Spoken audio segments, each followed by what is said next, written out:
Welcome back to the St. Baldrick's Impact Series. Our guest today is Scot Carboni. Scot is an 11-year St. Baldrick's volunteer who has also been a generous donor, shavee, and volunteer event organizer.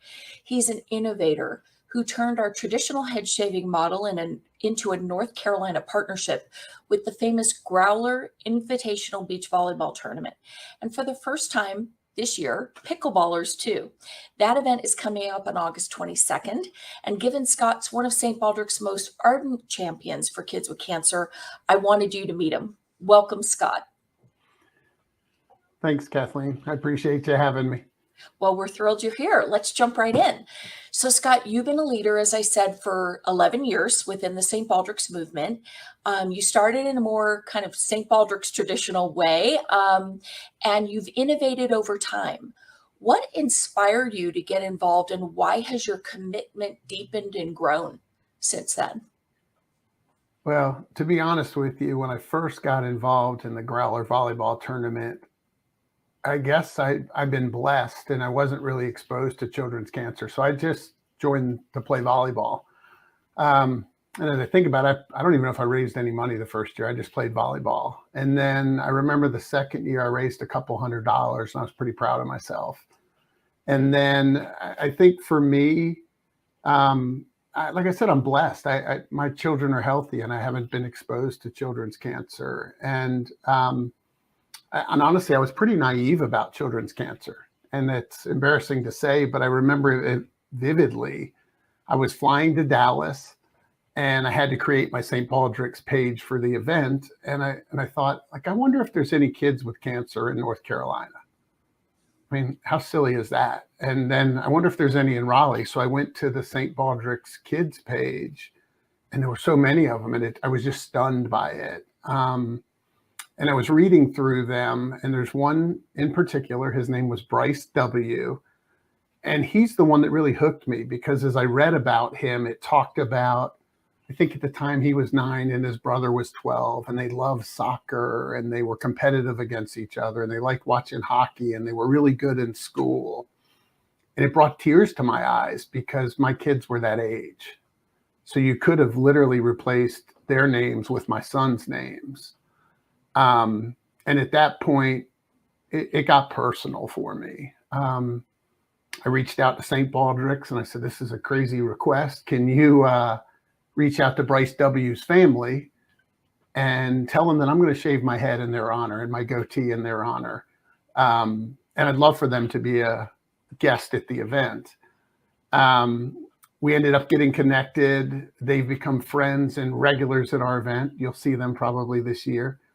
And I'm excited to say that Bryce is cancer-free. So, that's like the ultimate reward. So every year I choose a local family to honor and support. And like my dream is I look forward to the day when there's really no local kids to honor. But it's, children's cancer isn't rare and I wasn't aware of that. Well, you said it well. I mean, our goal is to make every kid into Bryce in that we want them to be healthy and cancer-free and be able to live whatever their dreams are. Do you think that people are prepared for the cause, and really the kids are going to take on their heart? No. I think until you spend time with a 4-year-old boy or a 3-year-old girl being pumped with poisons to cure them, until you see them in a hospital bed, you really have no clue. I'm no different than anyone else. We all bicker and complain about work being busy or traffic's terrible or not making enough money or my dishwasher's messing up. And these families would do anything for that to be the worst part of their day, their biggest problem. And these Growler kids and their families have really become family to the Growler event. They're back regularly. We've embraced them all, and it's until you see it up close and personal. It's you see it on TV. Oh, okay, yeah, I feel that's terrible. But when you really see what these families go through, it's horrible. So no, I don't think you'll ever really be prepared for it.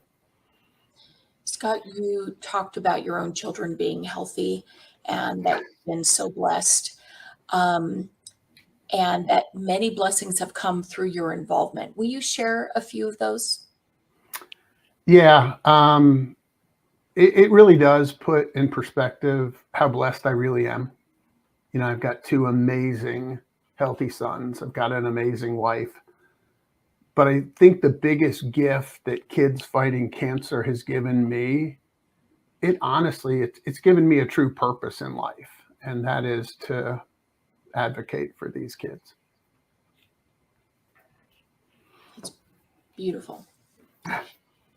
Your event is unique within the St. Baldrick's community in that it's a component of a 4-week event, as we mentioned, the Growler Invitational Beach Volleyball Tournament. It's the largest summer sporting event in Raleigh, North Carolina. And through that event, you're making friends for kids with cancer among the beach volleyball crowd. Why has this partnership been so successful, do you think? Well, first of all, I really can't take credit for the volleyball tournament. You know, it was here before me. It'll be here well after I'm gone.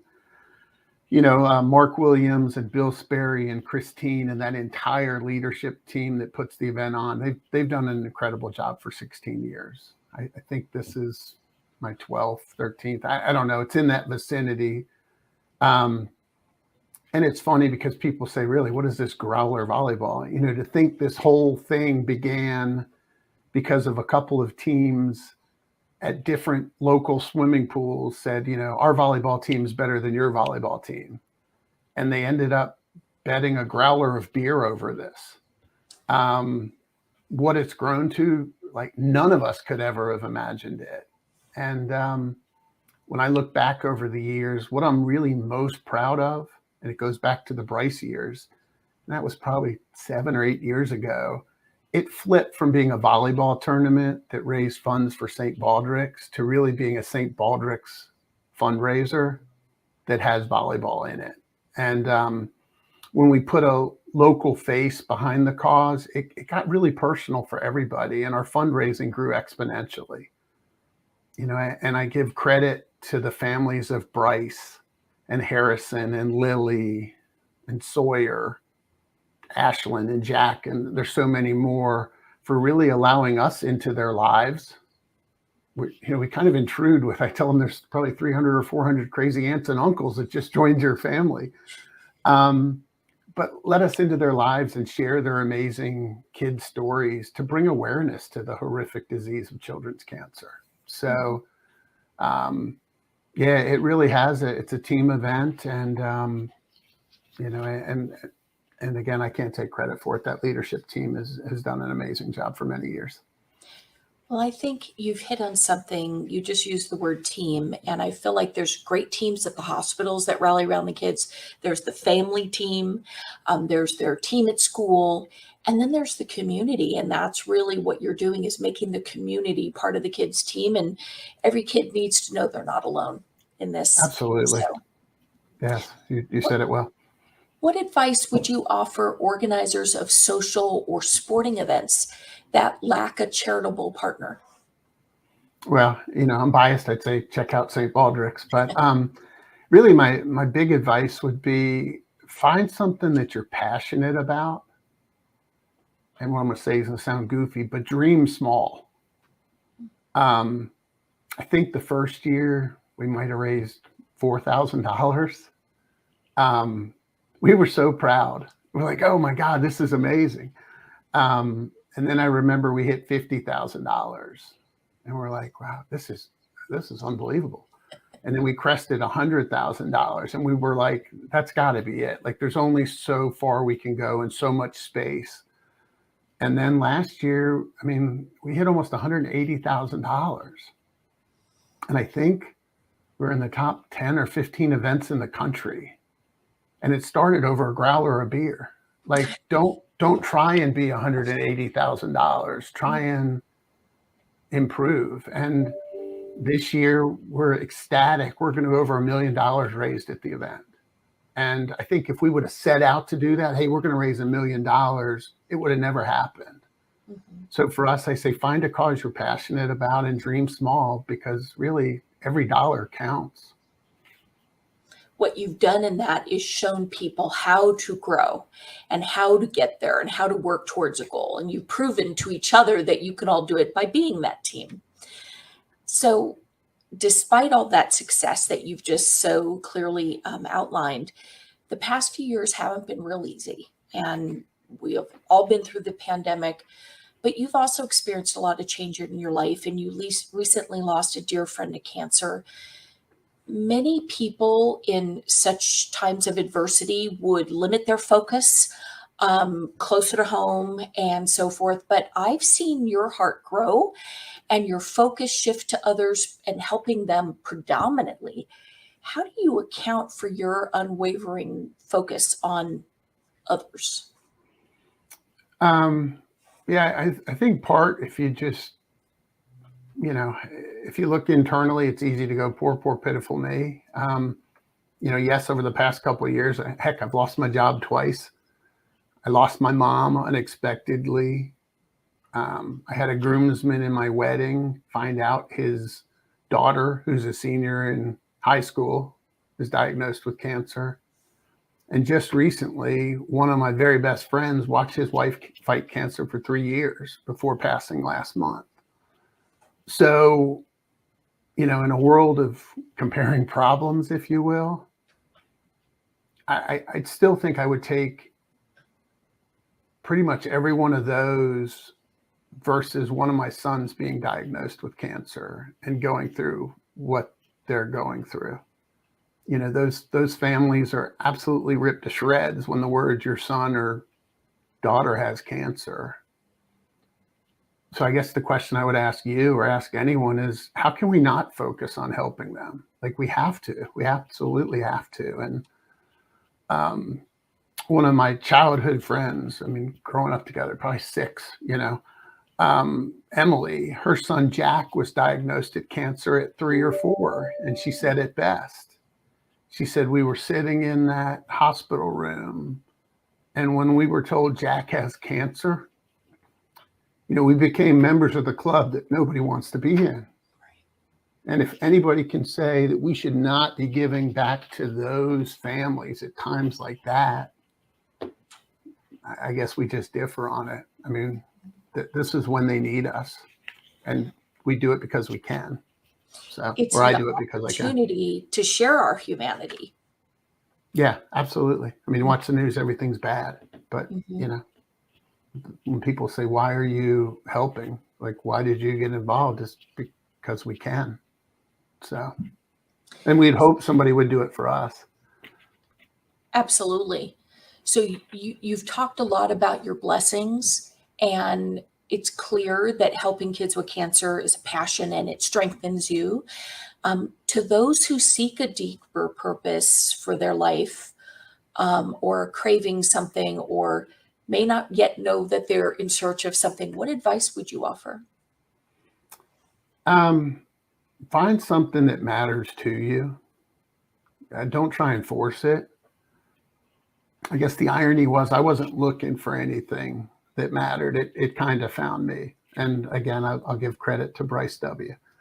Um, without St. Baldrick's and some of the amazing research scientists out there, I don't think these families had a lot of hope. When I look back on it, one of our Growler kids, Harrison, I think he's probably 21 now. He's cancer free. You could probably help me with the dates of it more than I do, but it was probably 7 or 8 years ago when they were doing this cutting edge immunotherapy, T cells. And it was early on in the stages.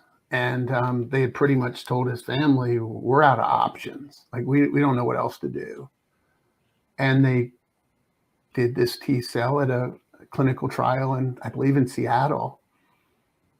And it was early on in the trials. It was very risky. It was like one of the last treatments. Well, it cured him.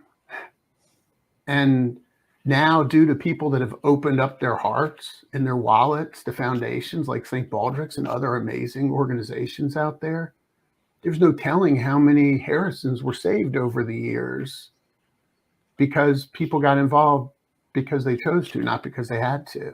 And that only helps with funding. And I'll get on a personal rant here, but you know, I struggle with such a small percentage of the federal research dollars going to children's cancer research. I get there's a ripple effect. I get that some cancer research will also impact kids, but I'm convinced they get such a small percentage because these kids don't vote and they don't raise money and they don't donate. And that's not okay to me. So my promise until they put me in the ground is I'm going to be a voice for the voiceless for these innocent warriors. And, you know, until we can get there, until we can say, you know what, I can't find a child with cancer to honor this year, we need to keep going. So there are many other of these T-cell type clinical trials out there that are making difference. Well, what we're doing is going to make a difference. And that's why I would say every single little dollar counts, because you never know what dollar gives us that tipping point. So I'm definitely blessed. Well, every person has the opportunity to have a Harrison or a Bryce in their life, and to have a Harrison and a Bryce change their life. And the power of that is pretty incredible. And if you multiply that out, as you said, the ripple effect, and look at all the kids over many generations that can be saved, it's pretty powerful. And it's definitely changing the world. So I want to tell you, Scott, that I'm really looking forward to attending the Growler event this year. And while I feel like you've already shown us who you are, I can't wait to thank you in person for the leader that you are. So thank you for being with us today. Oh, my pleasure. And we look forward to you coming out. And remember, you're about to get 300 or 400 crazy aunts and uncles that you didn't know had in your family either. We welcome you. We appreciate you. And thank you for everything St. Baldrick's does. Oh, thank you. Well, we are St. Baldrick's together. All of us have a role to play. And to St. Baldrick's fans and devotees everywhere, thank you for sharing this episode on your social networks. And remember, research is hope, and you are the givers of hope to kids with cancer. Learn how at stbaldricks.org.